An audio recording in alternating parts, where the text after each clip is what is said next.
Hello hi friends, ಹೇಗಿದ್ದೀರಾ? ಚೆನ್ನಾಗಿದ್ದೀರಾ ಅಂದ್ಕೊತೀನಿ. ನಾನು ಕೂಡ ಚೆನ್ನಾಗಿದ್ದೀನಿ. ಇವತ್ತು ಭಾನುವಾರ ಆಗಿರೋದ್ರಿಂದ ಮಕ್ಕಳೆಲ್ಲ ಮನೆಯಾಗಿದ್ದರು. ಆಮೇಲೆ ಮನೆಯಲ್ಲೆಲ್ಲ ಮನೆಯವರು ಮನೆಯಾಗಿದ್ದರು. ಏನಾರು ಮಾಡೋಣ ಅಂತ ಮಾಡ್ತಾಯಿದ್ದೀನಿ. ಏನು ಮಾಡ್ತಾಯಿದ್ದೀನಿ ಅಂದರೆ ಕ್ಯಾರೆಟ್ ಹಲ್ವ ಮಾಡ್ತಾಯಿದ್ದೀನಿ. ಕ್ಯಾರೆಟ್ ಅಲ್ಲ, ಇದು ಗಜ್ಜರಿ ತೊಗೊಂಡಿದ್ದೀನಿ ನಾನು.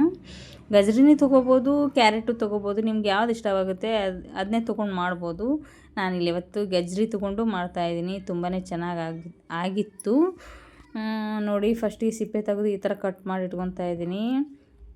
ಚಿಕ್ಕ ಚಿಕ್ಕದಾಗಿ ಕಟ್ ಮಾಡಿ ಒಂದು ಕುಕ್ಕರ್ ತೊಗೊಂಡ್ಬಿಟ್ಟು ಕುಕ್ಕರ್ಗೆ ಹಾಕ್ತಾಯಿದ್ದೀನಿ. ನೋಡಿ, ಸ್ವಲ್ಪ ಹಾಲು ಹಾಕ್ಬಿಟ್ಟು ಒಂದು 3-4 ವಿಜಿಲ್ ಹೊಡಿಸ್ಬೇಕು. ಇದನ್ನ ತುಂಬಾ ಚೆನ್ನಾಗಿರುತ್ತೆ.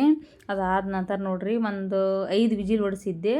ಚೆನ್ನಾಗಿ ಮ್ಯಾಶ್ ಮಾಡಬೇಕು. ಅದಾದ ನಂತರ 1 ಕಪ್ಪಷ್ಟು ಸಕ್ಕರೆ ಹಾಕಿ ಸ್ವಲ್ಪ GRB ತುಪ್ಪ ಹಾಕಿದ್ದೀನಿ. ಚೆನ್ನಾಗಿ ಕುದಿಯೋಕ್ಕೆ ಬಿಡಬೇಕು. Full dry ಆಗಬೇಕದು. ಮಿಕ್ಸ್ ಮಾಡ್ತಾ ಇರಬೇಕು. ಮಿಕ್ಸ್ ಮಾಡ್ತಾ ಮಾಡ್ತಾ ಮಾಡ್ತಾ ಮಾಡ್ತಾ ಒಂದು ಹದಕ್ಕೆ ಬರುತ್ತೆ. ಘಮ ಘಮ ಘಮ ಅಂತ ಇದೆ ಮನೆ ತುಂಬ.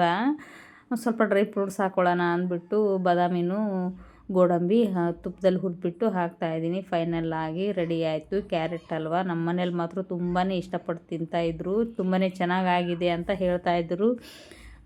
ನೋಡಿ ಯಾವ ಥರ ಆಗಿದೆ, ತುಂಬಾ ಚೆನ್ನಾಗಾಗಿತ್ತು. ಕಲರ್ ಕೂಡ ನೋಡಿ ಯಾವ ಥರ ಬಂದಿದೆ. ನ್ಯಾಚುರಲ್ ಕಲರ್, ಯಾವುದೇ ರೀತಿ ಕಲರ್ ಇಲ್ಲ, ಏನಿಲ್ಲ ಇದಕ್ಕೆ. ನಿಮಗೂ ಇಷ್ಟ ಆಗುತ್ತೆ ಅಂದ್ಕೊತೀನಿ. ಇಷ್ಟ ಆದರೆ ಲೈಕ್ ಮಾಡಿ, ಶೇರ್ ಮಾಡಿ, ಕಮೆಂಟ್ ಮಾಡಿ. ಮತ್ತೆ ಸಿಗ್ತೀನಿ ನೆಕ್ಸ್ಟ್ ವ್ಲಾಗಲ್ಲಿ. ಬಾಯ್.